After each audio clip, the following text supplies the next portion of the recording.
Welcome to International Education Awareness Month. I am Richard Tapia, Professor of Political Science and International Relations at Miami-Dade College. In today's program, we're going to be talking about the evolution of immigration when it relates to Cuba and the students that find themselves here in the United States of America and the opportunities that await them here at Miami-Dade College and how they could help navigate the immigration process and find new opportunity, because opportunity changes everything at Miami-Dade College. Today, in my show, or in our show, we have Mayra Joli, esteemed immigration attorney and a friend of the college. We're very happy to have her here to talk to us about immigration. And we also have our student, Cuni, who's also the president of Miami-Dade College's SOS Cuba Club. And she's going to be joining with us to talk about her experiences, the process of immigrating to the United States, and then the opportunities she found here at Miami-Dade College. So welcome. And let's get the show started. So I'd like to thank both of you for being on the program today. And we're going to be talking about how immigration related to Cuba has evolved over time. What are some of the challenges that many people face as they're coming to the United States? And then the opportunities that we have here for international students, in particular from all over the world, but we're going to focus on, in particular, in Cuba. So the first question I want to ask Mayra Joli, who is an esteemed immigration attorney, an attorney that has helped so many people achieve the American dream, immigrating to the United States legally, seeking political asylum. If you could talk to us about how this evolution has taken place, where many people may be aware, but Cubans that are immigrating to the United States because of the Cold War was able to get political asylum under the Cuban Refugee Adjustment Act of 1966, passed by Lyndon Baines Johnson. But after 94, there's been an evolution taking place under not only the Clinton administration, but most recently the Obama administration. And if you could talk to us about how those changes have occurred and what the process looks like for people that are on the island, that are trying to make it to the United States, what type of process should they follow? How should they go about it? If you could share with our audience a little bit about the immigration process. Absolutely. Thank you, Tapia, for having me on, and Janet. So nice to meet you. Thank you. When we start talking about the immigration, and it's good to know why somebody will leave their country and travel, even if it is through water or through other territories, to come to the United States. It is like people will move towards the places where they find that their life or their future are going to be better suited for whatever the dreams they have. That's why we have people who leave the island and people who cannot leave the island, and people who could leave but they stay, and people who leave and come back. So at that point, there are the Cubans that have left, for example, in different exodus of the Cuban people have different interpretation of the people who are receiving them now, the United States.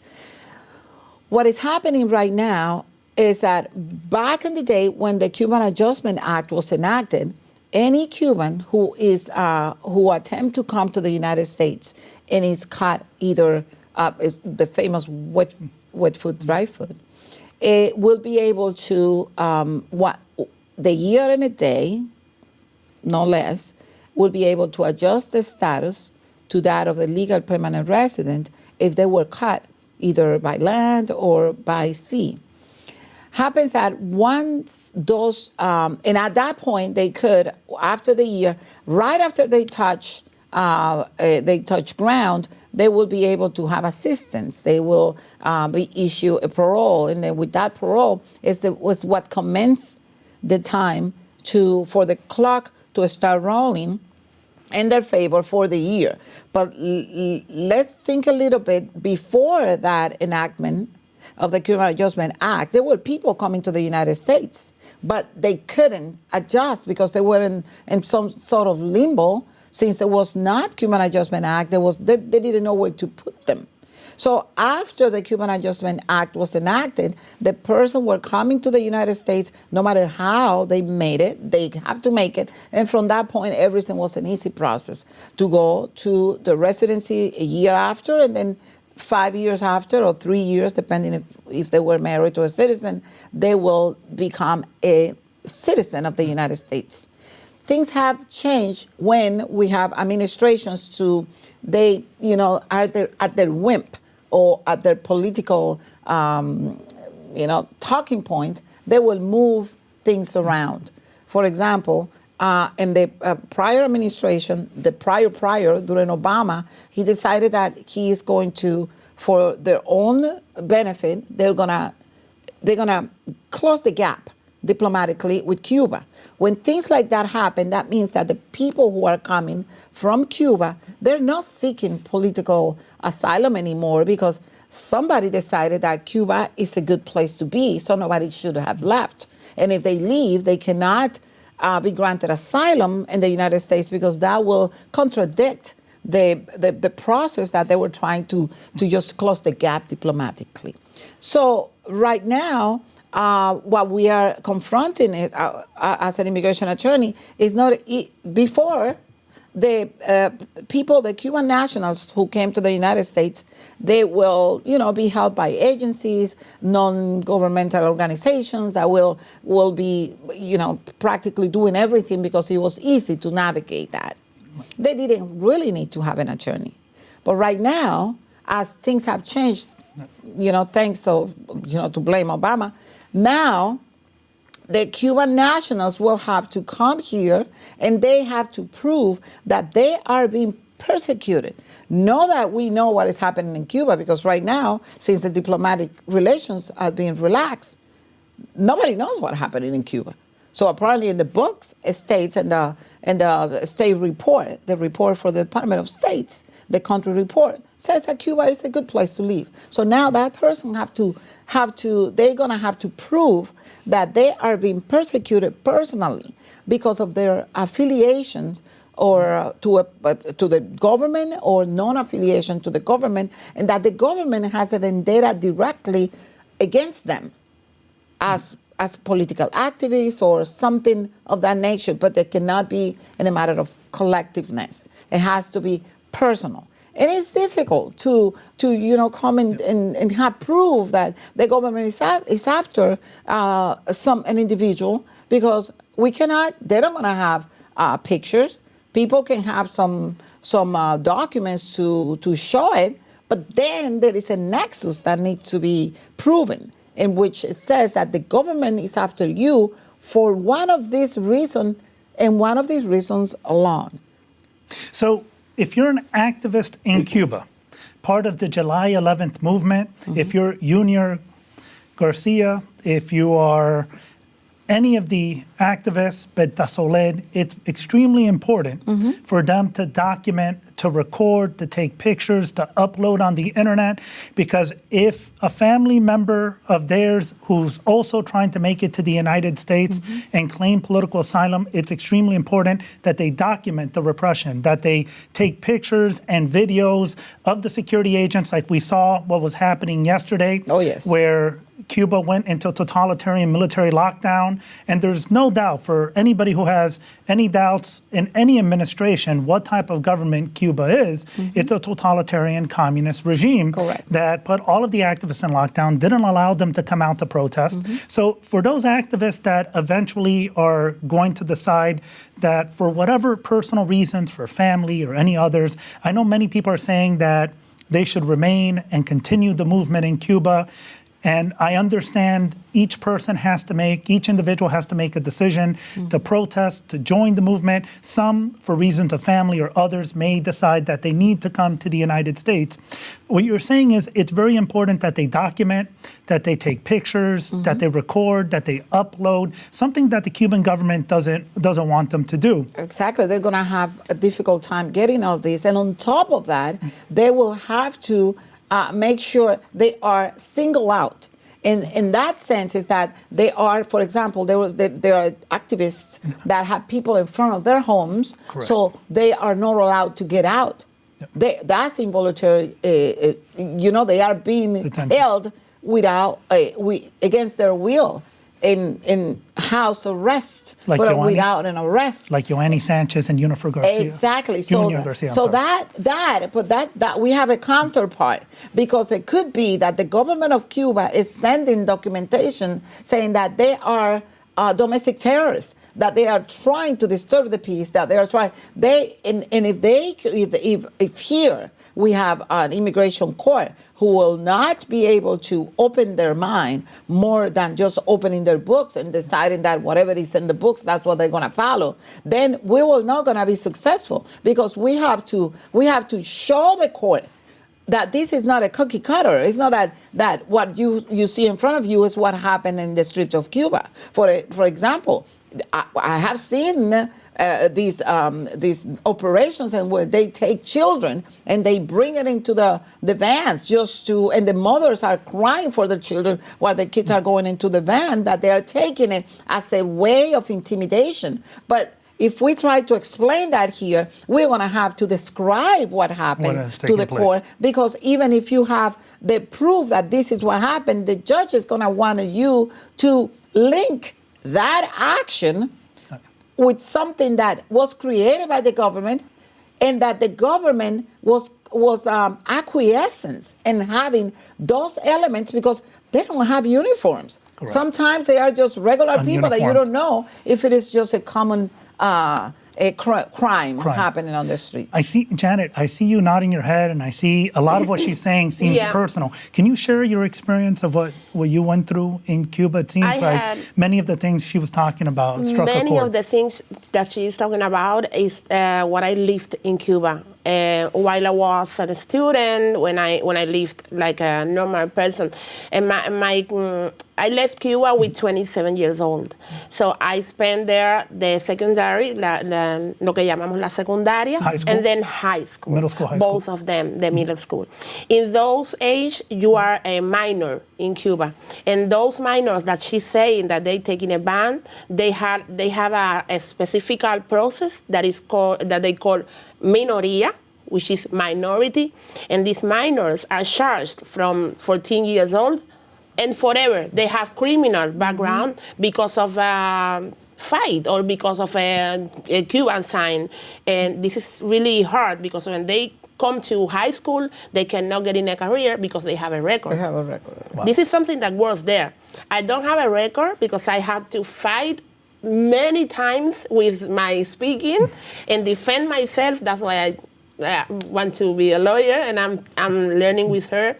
Because if you are black, like we always say, you are black and you are young, they call you potentially, in Spanish, potencial delictivo. Oh my God, yeah. Yeah. Like natural born criminal. Oh, wow. Yes. Yeah. That's This the regime. is absolutely normal there. Right. You have to go to the school and you have to have a job. That's why I work and I study in Cuba at the same time. Because this is normal, it's a law. You have to be engaged. Then, yes, I'm sorry, Professor. What you're describing is what Alejandro de la Fuente has mentioned multiple times in his studies on the mass discrimination that Afro-Cubans are facing on the island, even though 70%, according to Dr. Amelia Deschel of University of Pennsylvania, has described 90% of Cuba is of African descent, yet 4% are able to get access to higher education. So it's a huge disproportion, it's huge discrimination, not just in education, but in all segments of the communist society. You see discrimination against Afro-Cubans. You know, I want to come back to the second segment. We're going to take a break right now, but when we come back, I want to talk about the opportunity you found here in the United States at Miami-Dade College compared to in Cuba, and then how other students could kind of find that opportunity as well. Okay. And we'll be right back.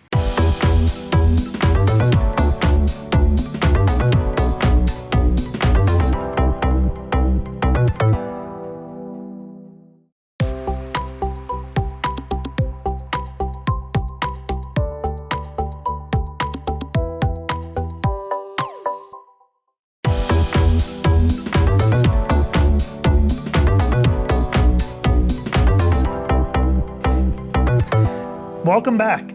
Thank you for joining us once again on this show on Cuba and immigration. Opportunities for our international students is part of a segment of International Education Week.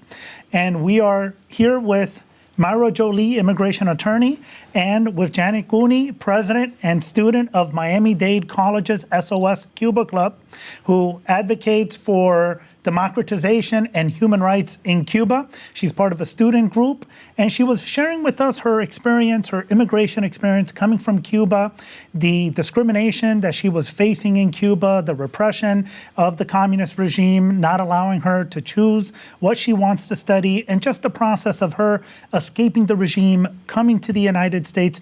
Janet, for the viewers that are just joining us right now, if you could tell us, as you were telling us before, a little bit about that experience and what opportunities did you find here at Miami-Dade College that you weren't able to find in Cuba? Because you hear a lot that in Cuba, education is free.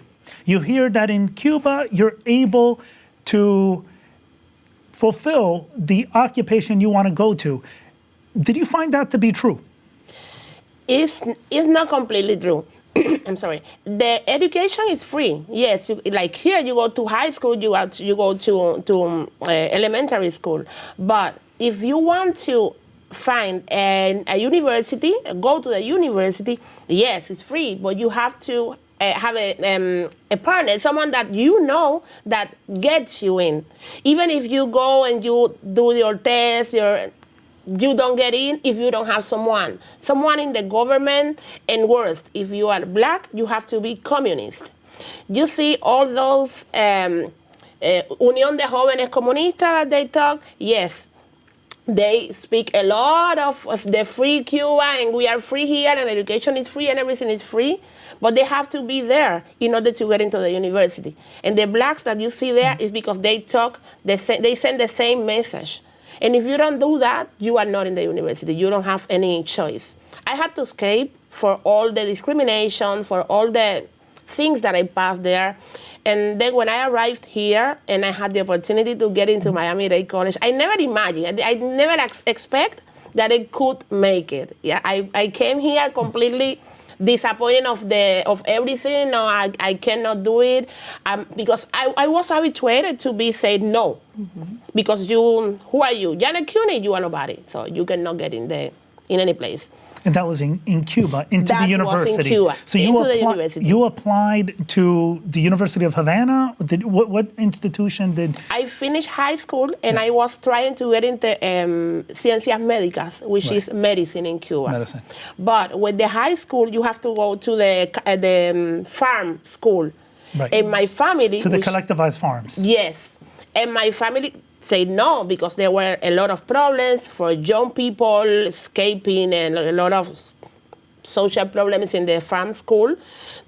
When you are 16 years old and you are alone in a farm with a lot of young people, you can imagine and my family told me no. There's a lot of accusations of a lot of sexual abuse that takes place in the collectivized farms. Absolutely. Right. Then I went to the high school outside, for workers, for people who work. And this is different than the farm school. Then with this school for workers, you cannot get into the university. If you are the best, I was an A student like I am here, and I couldn't get in because I didn't have someone to get me in. And then they sent me a letter, I'm so sorry, you have to go to the military or do something else, you cannot go to the university. And then What you're telling me is very reminiscent of what my father went through in Cuba as well. And the story is very similar to what you hear of a lot of people coming from the island. The worst part, it's not the high school moment. It's when I was in the elementary school, I studied with many people that today they are figures in the music, they are dancers, and their parents were famous in those moments. But not mine. All of them went to the normal high school and they had their career. So you're saying there's a two-tier system is what you're saying for the party elites, members of the Communist Party, and those that are not members of the Communist Party. Members of the Communist Party, sons of high military, like Diaz-Canel, he has 2 kids and maybe they are journalists, they have good careers because they are sons of someone. Right. But my parents were normal people, so I couldn't make it. Right. And you mentioned before, and before the break, we mentioned the figure by Amalia Dachau and also Alejandro de la Fuente, where even though 70% of Cuba is Afro-Cuban, only 4% of all of the universities in Cuba have been given positions, have been given to Afro-Cubans to be admitted. So what you're talking about is discrimination in the likes that you haven't seen in the United States since the 50s or the 60s. But it's something that comes from what Mayra was talking about. Yeah. When you take a kid, 14 years old, you charge him with criminal, then this person is not normal anymore in his life. You know what I'm trying to say? They damage the person from the beginning. Then that's why they are in another way. Right. If you take it to a prison, this person is very difficult to put it in the right way again. And they send kids to prisons with 14, 17, the minors. Right. And like Mayra was saying, and you just mentioned, there's been cases where they've grabbed minors and have put them in the military, which is a violation of the rights of the child, the Treaty on the Rights of the Child that Cuba is a signatory of. And you have 15, 16-year-olds, and you see them in the videos, that are being taken from their homes, and some are being forced into military service at that young age against their will. Now, you said when you came here to Miami-Dade College, you found opportunity had completely changed, opportunities in financial aid. Can you tell us a little bit about that? Yes, like at the beginning when Mayra was talking about the plans we had, I get here by the Cuban entrance that they had, a special program for English. Then when you finish all the semesters in English, you can get in the college and get credit classes. It's a long process, but you can make it with a high school from Cuba and a lot of effort. But I'm really thankful to this country for these plans. Now this plan is closed, I think, after the... Well, what happens is that once there is always a justification for the cancellation of plans. But these plans they were gearing towards canceling them since when we have Carlos Curvelo in Congress. So the thing is that the justification they were given is that now it's not feasible to maintain the programs because, everything is in Cuba is fluorescent. Everything is given in Cuba. So we don't have, trying to discourage people from taking the program will die down because now we don't need it anymore. Now, this was a program in which you were able to ask for an asylum in Cuba at the embassy, and then when you were able to come, can you tell us a little bit about what happened is that because the asylum is asked for, or the person can ask for asylum once they touch the territory, correct, or an embassy, an embassy outside the United States. So what they could do is the refugee program. Yes, the refugee, they can do it. Yeah, they can do it in their countries when they request for refugee. But even if they say it's for a humanitarian, they're just talking about the human aspect of the programs.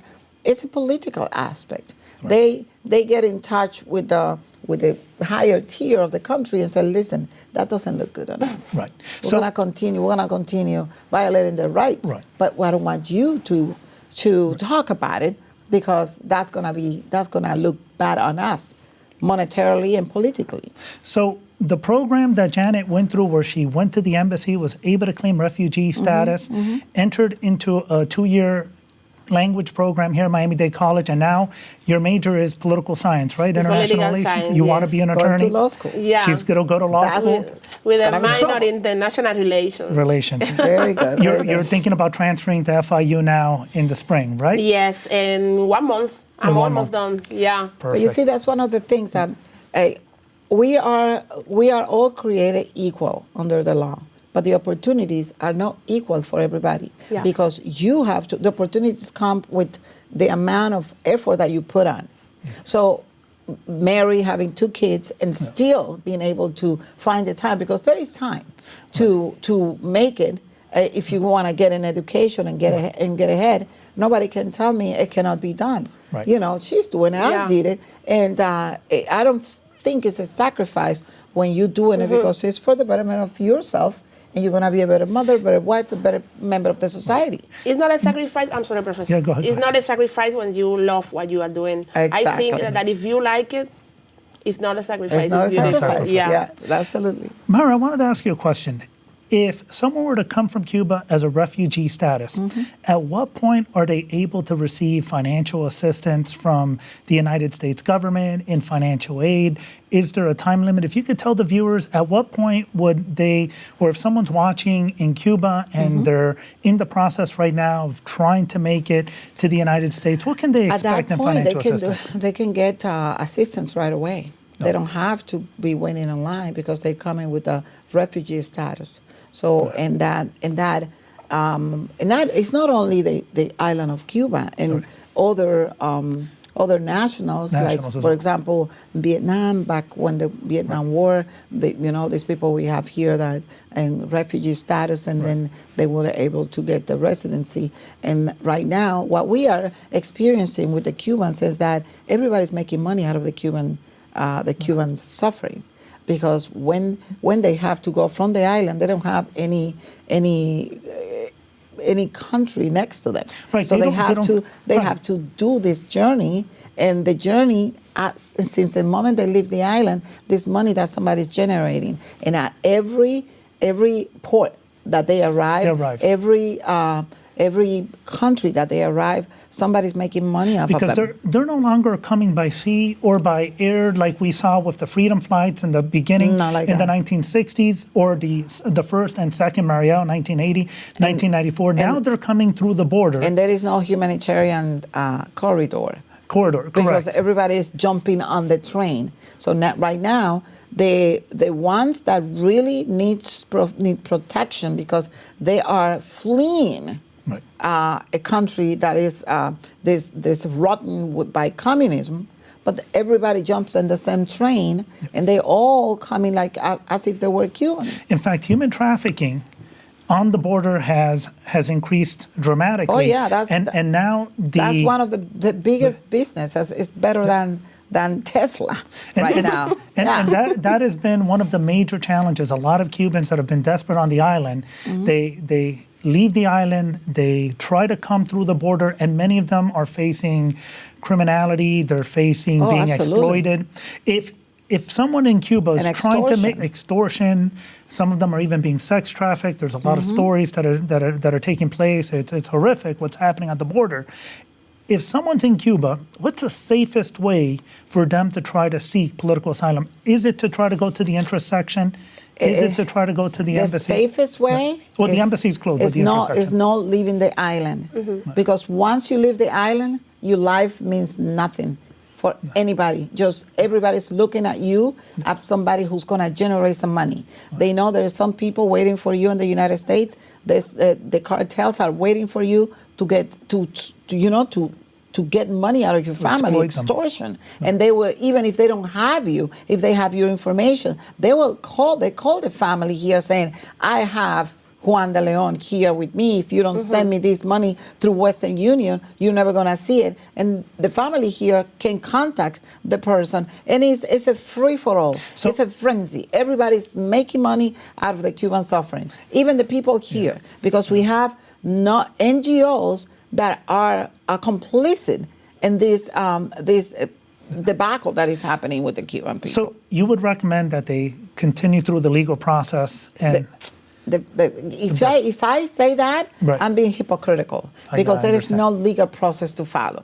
Right now, sometimes you have to wait even 2 years just to get even if they have the reunification or they have the approval, they have to wait years just to go into an appointment. So what I said, they have to reach a special section interest or an embassy.